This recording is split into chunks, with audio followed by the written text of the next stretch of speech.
Assalamualaikum warahmatullahi wabarakatuh. Perkenalkan, nama saya Wade Ismi, mahasiswi Politeknik Kesehatan Kendari, jurusan Teknologi Laboratorium Medik tingkat 3A. Pada video kali ini, saya akan menjelaskan mengenai tes fungsi hati atau bagaimana cara mendeteksi fungsi hati.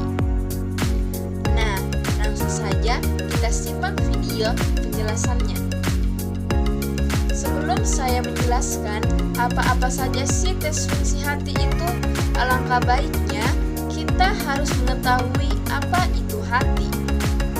Nah, hati merupakan kelenjar terbesar dalam tubuh, yang dimana berat hati normal pada orang dewasa antara 1.200 sampai 1.600 gram atau 2,5% berat badan. Terletak di abdomen kuadran kanan atas, menyatu dengan saluran biliar dan kandung empedu, yang dimana hati secara luas dilindungi oleh iga-iga. Hati menerima pendarahan dari sirkulasi sistemik melalui arteri hepatika dan menampung aliran darah dari sistem porta yang mengandung zat makanan yang diabsorpsi usus. Secara mikroskopis, hati tersusun oleh banyak lobulus dengan struktur serupa yang terdiri dari hepatosit, saluran sinusoid yang dikelilingi oleh endotel vaskular, dan sel Kupffer yang merupakan bagian dari sistem retikuloendotelia.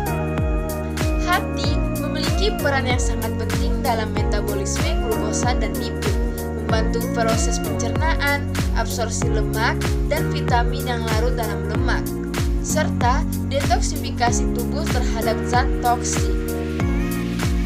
Nah, selanjutnya kita harus mengetahui apa sih tes fungsi hati itu. Tes fungsi hati adalah sekelompok tes darah yang mengukur enzim atau protein tertentu di dalam darah. Tes fungsi hati umumnya digunakan untuk membantu mendeteksi, menilai, dan memantau penyakit atau kerusakan hati.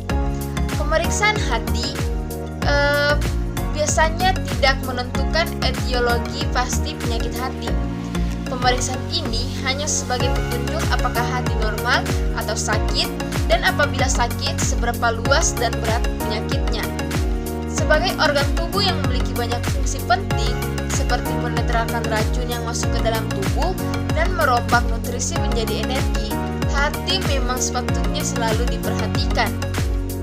Dalam pemeriksaan fungsi hati, ada beberapa parameter yang harus diperhatikan, yaitu SGOT atau serum glutamat oksalosetat transminase yang juga dinamakan AST atau aspartat aminotransferase. Pada tes ini berguna untuk mengukur kadar enzim SGOT di dalam darah. Normalnya enzim SGOT juga ditemukan dalam jumlah yang sedikit di dalam darah. Namun, bila terjadi kerusakan liver, maka kadar enzim SGOT di dalam darah akan meningkat. Selanjutnya yaitu SGPT atau serum glutamat piruvat transminase yang juga dinamakan ALT atau alanin aminotransferase. Nah, pada tes ini dilakukan untuk mengetahui kadar enzim SGPT di dalam darah. Normalnya, enzim SGPT lebih banyak ditemukan di dalam sel-sel hati dan sedikit di dalam darah. Namun, bila terjadi kerusakan liver, maka kadar enzim SGOT di dalam darah akan meningkat. Nah, selanjutnya yaitu bilirubin. Bilirubin merupakan cairan berwarna kuning yang terdapat dalam aliran darah dan diproduksi pada organ hati oleh sel-sel darah merah yang mati karena usia. Hati menyaring sel-sel darah merah tua dari aliran darah dalam proses modifikasi kimiawi yang disebut dengan konjugasi. Sel-sel ini kemudian dilepaskan ke empedu, lalu disalurkan dan sebagian diserap kembali ke dalam usus. Tes bilirubin total sebagai bagian dari tes fungsi hati berfungsi mengukur jumlah bilirubin dalam pembuluh darah. Total kadar bilirubin yang normal berkisar antara 0,20 sampai 1,50 mg per desiliter. Tes bilirubin langsung atau bilirubin direct mengukur bilirubin yang diproduksi pada organ hati.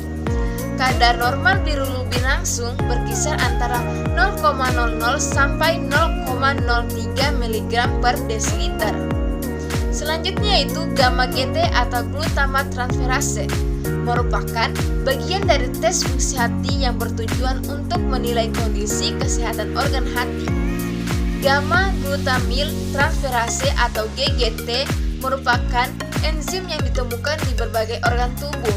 Akan tetapi, kadar atau konsentrasi enzim ini paling tinggi ditemukan di organ hati. Kadar GGT ini akan meningkat bila terjadi kerusakan di bagian hati atau saluran empedu. Nah, selanjutnya ELP atau alkali fosfat adalah enzim yang ditemukan dalam tulang, saluran empedu, dan hati. Tes ALP biasanya dipesan dalam kombinasi dengan beberapa tes lainnya. Tingginya kadar ALP mengindikasi peradangan hati, penyumbatan saluran empedu, atau penyakit tulang. Kadar peningkatan ALP karena pertumbuhan tulang akan meningkatkan level ALP. Kisaran normal ALP biasanya hingga 120 unit per liter pada orang dewasa.